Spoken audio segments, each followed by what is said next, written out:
Look at all these flashing people coming our way. It's like Christmas.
You're being filmed now. A ticket?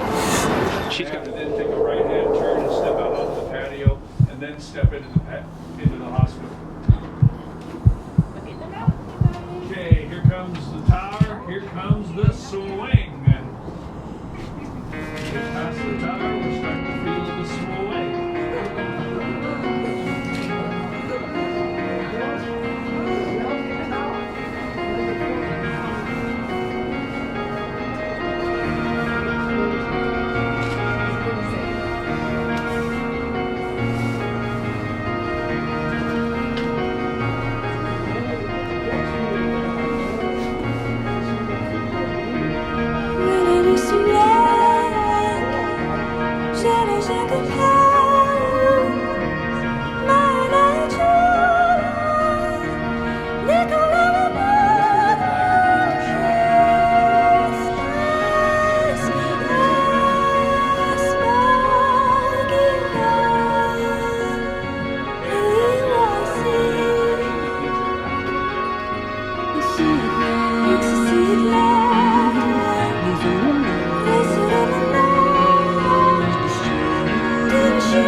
That is a synagogue or church.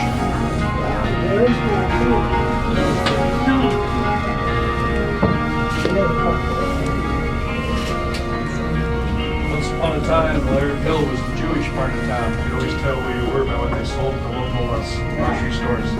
This is where you came when you wanted a good deli. You wanted Greek food, you went over to Milwaukee. You wanted Italian.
Yeah, they're parking it.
Oh, what'd you find? I like the faces. Oh, that's so sweet. The Kirsten Gallery has them. Hello, hello. Protector of traffic runners, prison, firemen, and travelers.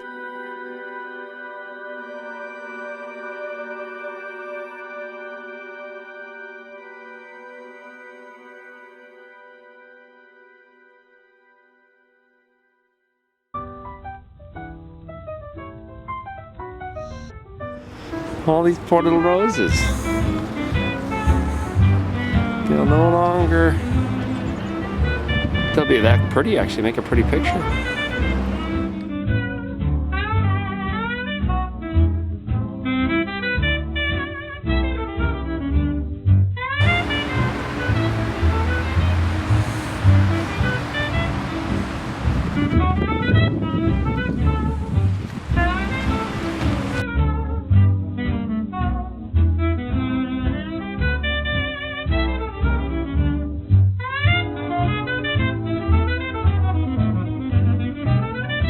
He had a hand in everything in Portland. So he met and married Georgiana when he was about 26 and she was almost 16. And they married.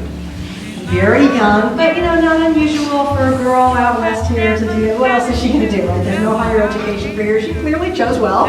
She made a good decision. We don't know exactly how they met, but they would have been in the same circles. She also coming into Henry's ethics and to Portland as well. It's kind of carried on. He wanted to use local craftspeople, local materials as much as possible. The marble that's on the floor in the staircase is quarried in California. The sandstone on the walls, the inside and outside is all faced with a sandstone called Tenino sandstone. If you've driven Route 5, you know Tenino, Washington. So there's a quarry up there. There's an exhibit downstairs about the Tenino quarry. So very popular building material for the time. A house of this size, it's 4 floors, 4,000 square feet per floor. So it is built of rebar and reinforced concrete. It's not a wood frame house. And then faced with the sandstone. The ceiling that's accented by that light, but they weren't quite sure about putting electricity behind wood, so they used the carved plaster and painted it to look like wood. So the use for this room, this is basically the family room. This is where the family would come after dinner. They might play cards, you know, read books, tell stories. They had no TV, so they're going to entertain themselves in this room. They would look through the stereoscope. It was, I guess, the closest thing they would have had to their TV in the day. Keep in mind, as we enjoy the views out these rooms too, that none of these trees were here. Henry had got this beautiful view of Mount Hood out here, but whoever's at the head of the table has to have their back to the window, and that's why there's a mirror in the sideboard, so that when you're sitting there. So the kitchen is better seen before we go in, actually, as we look into the stove here seems to have 7 burners on here, but if you look, there's a little tiny burner. There's a little burner 1 inch in diameter. It's just for melting butter. Good idea. It's, you know, if you have a gas stove, you know how hard it is to keep.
They were going to demolish the house and build tract housing. Because this was not already a nice neighborhood. This is still out in the middle of nowhere in 1964. So they're just going to put in, you know, tiki-tacs little houses up here. And the people of Portland said, no, you can't do that. It's too important in Portland's history. And if you believe that, then come up with something to prove it. So there was basically a tin can campaign. Kids went around collecting pennies. And there was a very hard deadline, and there are newspaper headlines of the day that show, weeks to go before the wrecking ball comes. And sure enough, they did come up with the money. In 1964, the city bought the house and the 43 acres for $225,000. Which it comes to about 6 to 10 million, which is still nothing, even for a fixer-upper, which it definitely was. So 15 months of restoration work, and then the house opened for the first tour in June of 1965. And it's still part of the parks system, and is open every day except, was it Christmas and Thanksgiving? Mm-hmm. And then we're closed in January for weekly renovations, but it's been open ever since. With the restoration cost. People like that, and we have no idea, because so much of it Chi sarà, e come sarà giunto, ti dirò